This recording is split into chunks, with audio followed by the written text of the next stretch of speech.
Gloria a Dios, aleluya. ¿Cómo está el pueblo de Dios en el día de hoy? ¿Están contentos en el día de hoy? ¿Cuánto dicen gloria a Dios? ¡Gloria a Dios! Bendito y alabado el Señor. Pueden sentarse, hermanos. Hermanos, hoy es un día muy especial para los cristianos. Hoy es el día en que todos los cristianos alrededor del mundo nos reunimos para conmemorar la resurrección de nuestro Señor Jesucristo. Hoy es el día cuando por tradición celebramos la victoria que Jesucristo tuvo sobre la muerte. Pero como les he repetido y enseñado en otras ocasiones, la realidad es que Jesucristo no resucitó un domingo como la doctrina y o tradición enseña. Y permítanme recapitular el estudio acerca de la doctrina de la resurrección y crucifixión de nuestro Señor.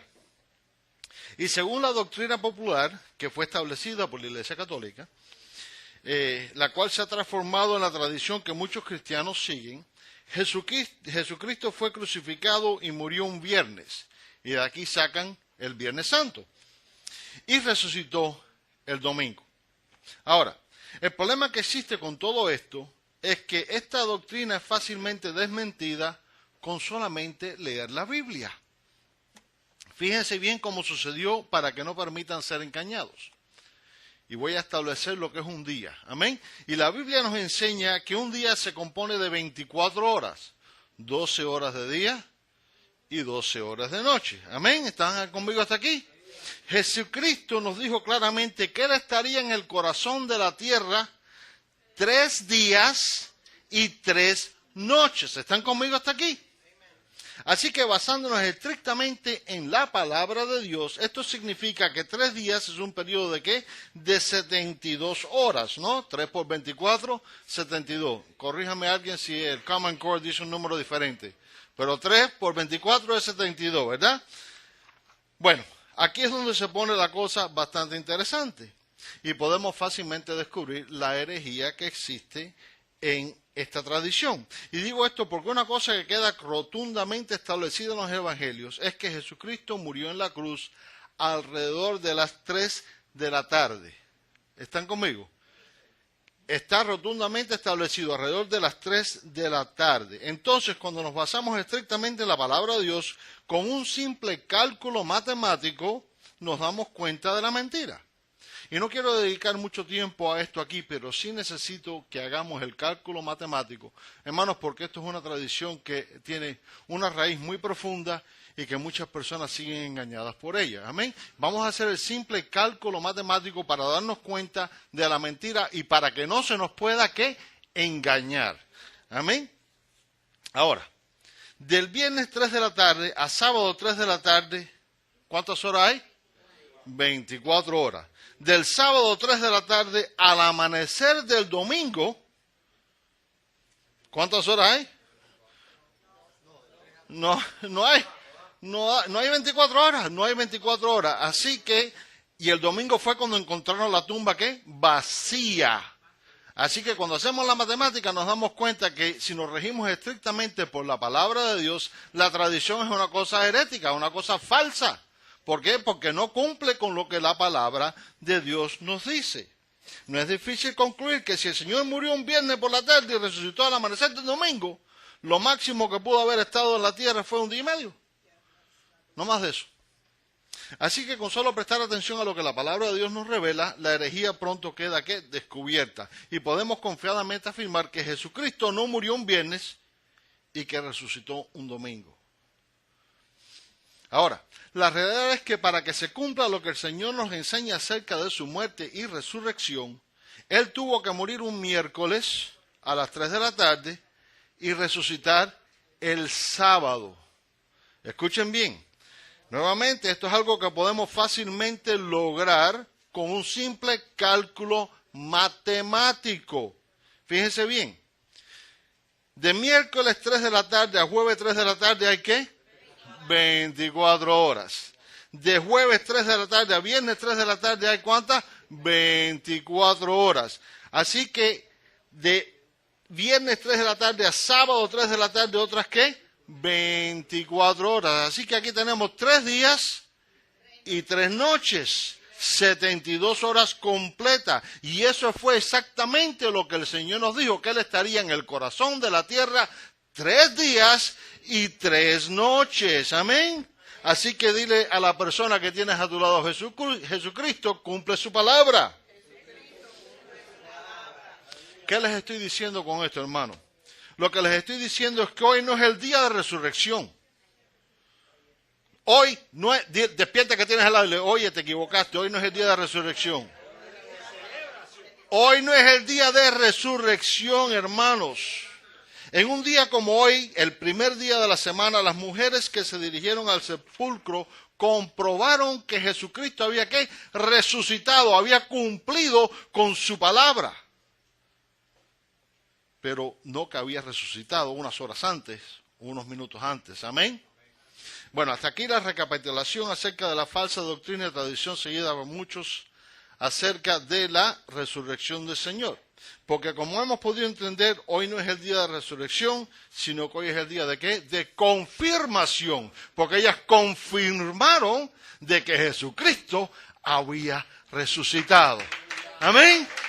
Día de confirmación.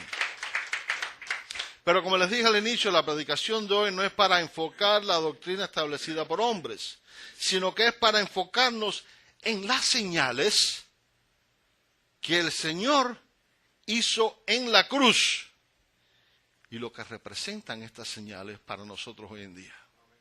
Amén. Ahora yo quiero que pasen conmigo a Mateo 27 y vamos a leer del 51 al 54.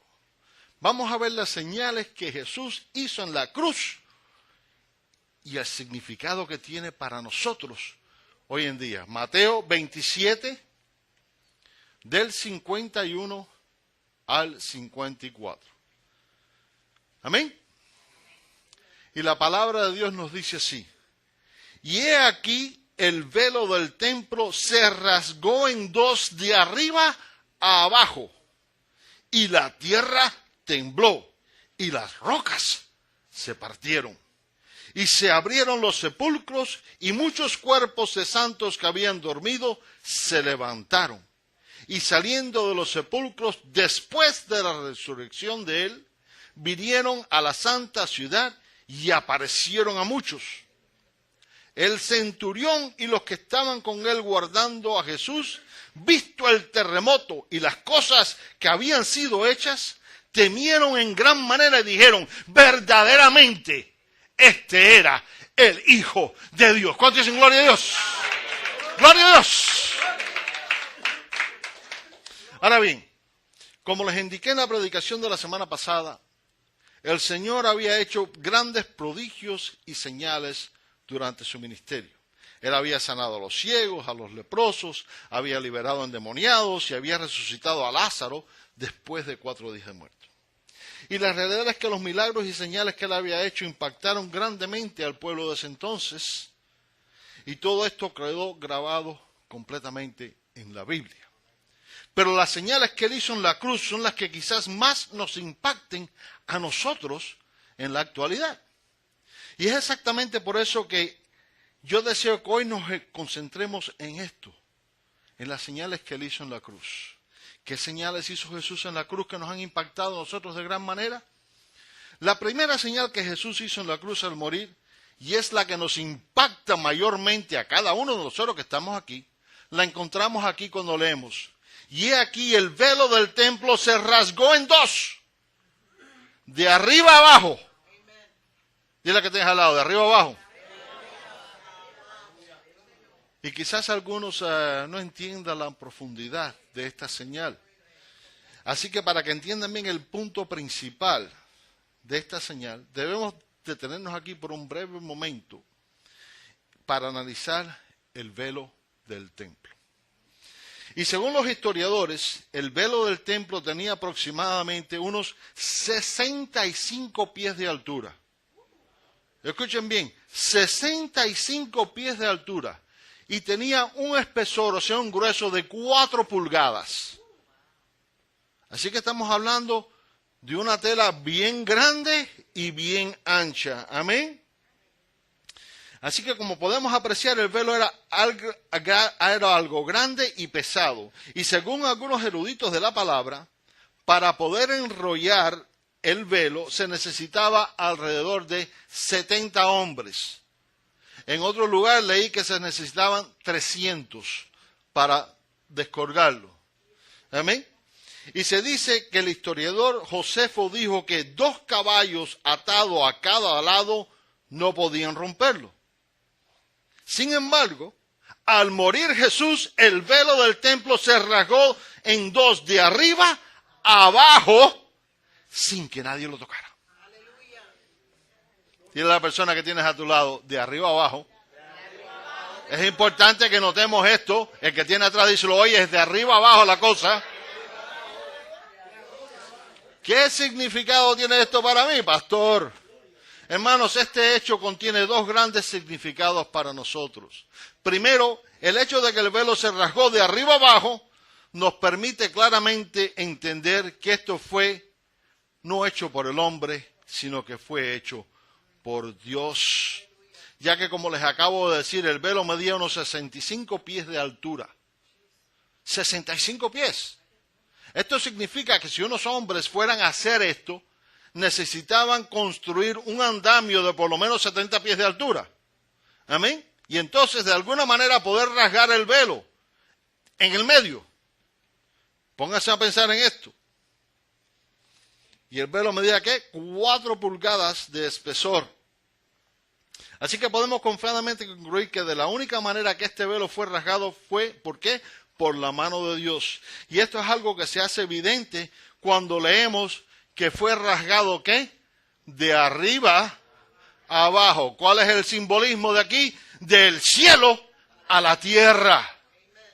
Dios fue quien rasgó el velo. El segundo punto es el hecho de que el velo se rasgó representa que con el sacrificio perfecto del Señor en la cruz, la separación que existía entre Dios y el hombre fue eliminada. Fue eliminada. ¿Cómo puedo decir esto con tanta confianza? Puedo decirlo porque, hermanos, recordemos que el velo solo servía a un propósito. Y este propósito era dividir entre el lugar santo y el lugar santísimo, que era el sitio donde guardaban el arca del testimonio. En otras palabras, lo que representaba la presencia de Dios aquí en la tierra. Y hasta el momento en que este velo se rasgó, solo los sacerdotes podían entrar ante la presencia de Dios.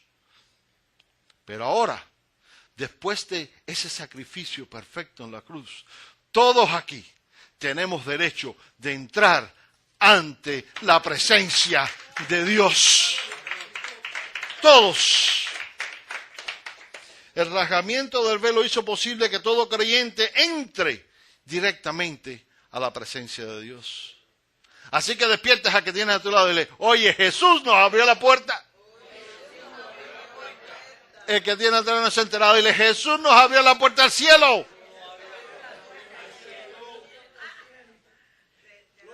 La segunda señal que hizo Jesús en la cruz, la encontramos aquí cuando leemos, y la tierra tembló, y las rocas se partieron.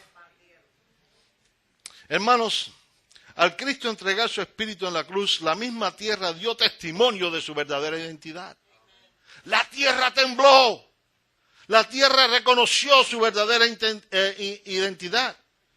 Y fíjense bien en este detalle para que entiendan bien lo que les estoy diciendo. Aquí vemos que la palabra de Dios nos dice así en el versículo 54. El centurión y los que estaban con él guardando a Jesús, visto el terremoto. Dile a que tienes al lado, ¿vieron un terremoto? Y las cosas que habían sido hechas temieron en gran manera y dijeron, verdaderamente este era el Hijo de Dios. Hasta los propios que lo mataron, los propios que lo prendieron, los propios que le hicieron tantas cosas feas, reconocieron que era el Hijo de Dios.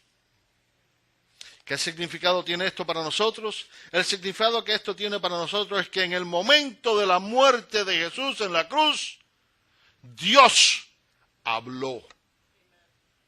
¿Cómo, pastor? ¿Cómo es eso? Hermanos, digo esto porque cuando analizamos la palabra de Dios no es difícil encontrar que cada vez que Dios se manifiesta, cada vez que Dios hablaba, la tierra, ¿saben qué? Temblaba. Temblaba. Hermanos, con esta señal el Señor nos deja saber que lo inmovible para los hombres, porque el hombre no puede mover la tierra, es movible para Dios. Con esta señal aquí Dios nos demuestra que lo que es imposible para el hombre es posible para Dios. Esta señal aquí nos confirma que servimos al Rey de Reyes y Señor de Señores, el dueño del universo y creador de la tierra y todo lo que hay en ella.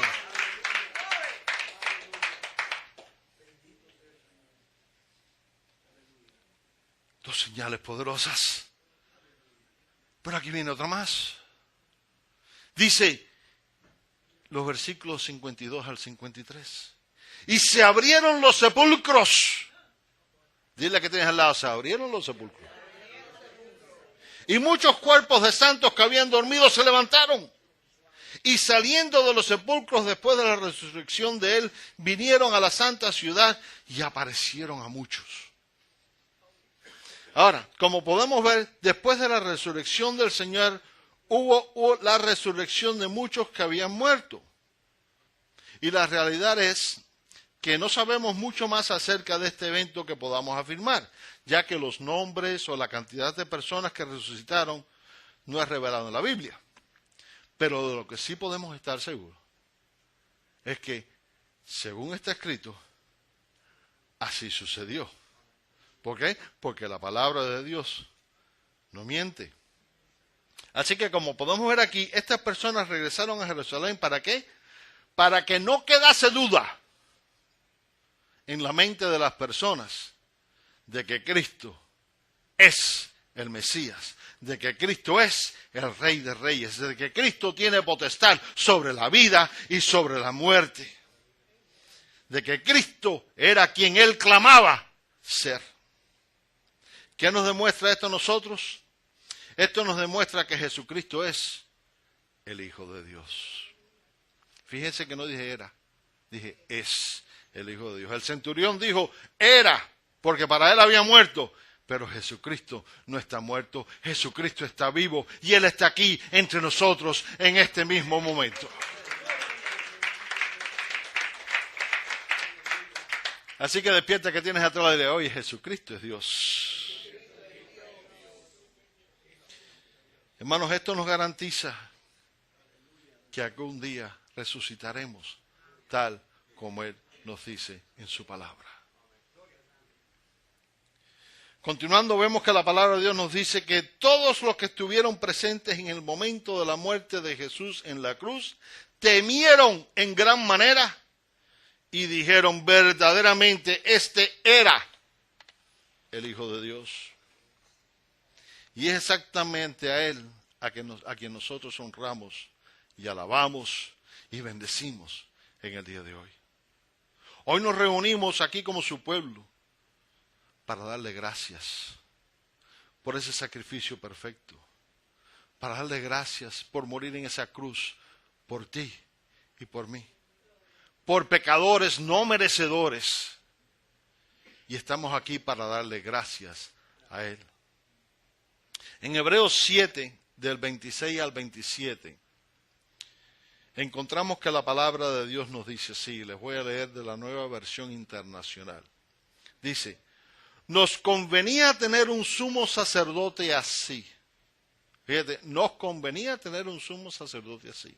Santo, irreprochable, puro, apartado de los pecados y exaltado sobre los cielos. A diferencia de los otros sumos sacerdotes, él no tiene que ofrecer sacrificio día tras día, primero por sus propios pecados y luego por los del pueblo. Porque él ofreció el sacrificio una sola vez y para siempre cuando se ofreció a sí mismo. Cristo murió en esa cruz por nuestros pecados. Cristo pagó una vez y para siempre el precio completo. Y no existe nada más que tú tengas que hacer. Solamente aceptarle a Él, entregarle tu corazón y permitir que Él reine en tu vida. Hermanos, a través de sus enseñanzas y sacrificio perfecto en la cruz, Jesús fue quien liberó nuestro espíritu de las garras del enemigo. A través de la palabra de Dios, Jesús nos guía y nos enseña dónde está el peligro. El Señor es la luz que nos muestra el camino que tenemos que seguir para llegar al Padre. Acuérdense que el velo, ¿qué? Se rasgó. Él abrió esa puerta para que nosotros pudiésemos llegar al Padre. El Señor lo dice mejor de todo en Juan 8:12, que nos dice así.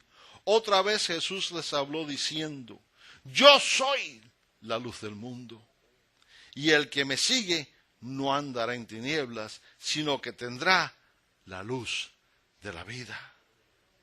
Así que despierta, que tienes a través de Jesús en nuestra luz. Sin duda alguna, el Señor es la luz en nuestra vida. Él es ese faro en medio de la tormenta. Él es esa luz que brilla, que nos demuestra la voluntad del Padre, que nos demuestra cómo agradar a nuestro Dios y quien nos guía a la seguridad de la presencia del Padre. Y todo esto comenzó en el momento en que Él se entregó por nosotros en esa cruz. Y en agradecimiento y honor por ello es que nosotros tenemos que permitir que nuestro Padre Celestial sea reflejado en todo lo que nosotros somos. Como he repetido en muchas ocasiones, hay personas que llegan a las iglesias y cuando llegan a la iglesia son más santos que el Santísimo. Pero cuando salen por las puertas de la iglesia, cuidadito. Y eso no es reflejar a Dios.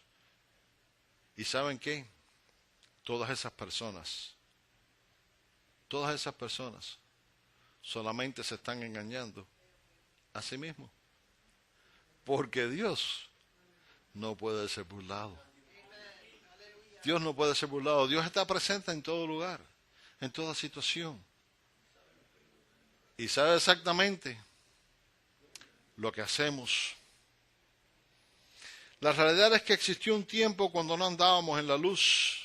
Existió un tiempo cuando andábamos vagando y perdidos por las tinieblas. Pero una vez que el Señor llega a nuestra vida y una vez que realmente aceptamos ese sacrificio perfecto en la cruz, una vez que lo aceptamos genuinamente de corazón y nos entregamos a Él, todo eso desaparece. ¿Por qué? Porque Él pagó el precio completo en esa cruz por nosotros. El precio completo. No mitad de precio, no, el precio completo pagó por nosotros. Nunca dejemos de dar testimonio, hermanos, de la gracia y de la gloria de Dios. Porque si hacemos esto, en realidad no estamos cumpliendo con nuestra misión y no estamos agradando a nuestro Dios. Recordemos que cuando yo digo dar testimonio no quiere decir que nos tenemos que parar en una esquina a leer la Biblia o a predicar. El testimonio, nuestras acciones, hablan más que nuestras palabras. Con un simple gesto de cortesía, con una simple despedida, que Dios te bendiga, estamos dando testimonio del poder, de la gloria y de la gracia de nuestro Dios. Estamos dando testimonio de que Él murió en esa cruz por nuestros pecados.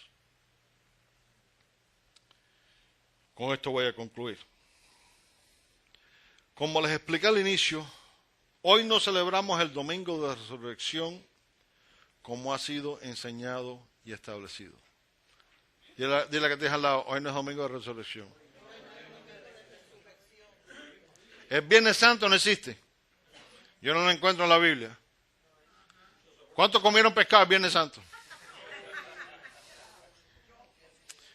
Esa es la tradición de los hombres. Esa es la tradición de los hombres. ¿Cuántos comieron pescado? ¿Por qué? Por tradición, hermano. Eso no está en la Biblia. No hay prohibición en la Biblia acerca de eso. Eso es un invento de los hombres. Hoy es el día cuando celebramos, ¿qué? La confirmación de que Jesucristo cumplió su palabra, de que Jesucristo está sentado a la diestra del Padre. Hoy es el día cuando nos reunimos para agradecerle al Señor su sacrificio por nosotros en la cruz. Hoy es el día cuando nos reunimos para agradecerle al Señor haber quitado esa división que existía entre el hombre y Dios. Quitar esa división y entregarnos, ¿qué? La salvación. La palabra de Dios nos dice: y he aquí el velo del templo se rasgó en dos, de arriba a abajo.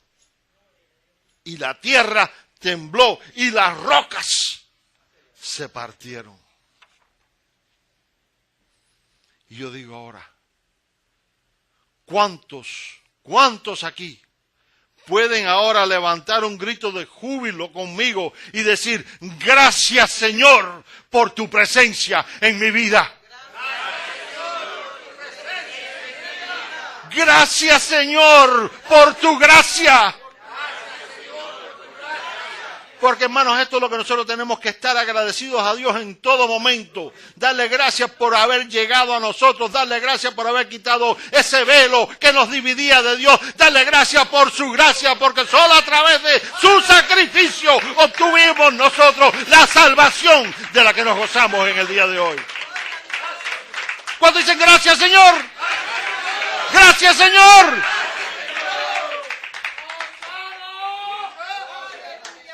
¿Cuántos están gozosos? ¡Claro que sí! Todos estamos gozosos. No creo que exista un cristiano alrededor del mundo que no esté gozoso en el día de hoy. No creo que exista uno. Todo cristiano se goza en la resurrección de Jesucristo. Todos nos gozamos porque su resurrección nos garantiza que la vida es eterna.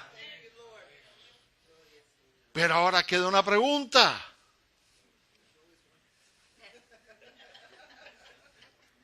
¿Sientes el mismo gozo que sintieron las mujeres que descubrieron la tumba vacía?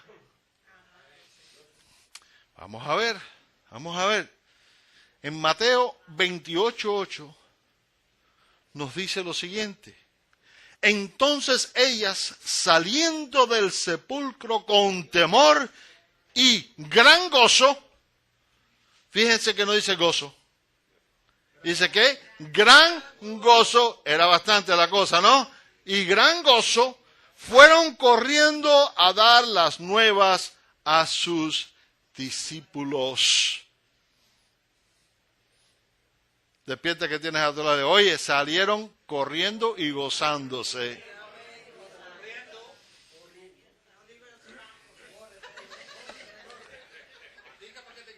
Salieron corriendo y gozándose. Yo pregunto, ¿tú sientes este mismo gozo? Porque, ¿qué estás haciendo tú para dar las buenas nuevas a todos aquellos que aún no le conocen? Solo una pregunta para reflexionar. ¿Amén? Pongámonos de pie.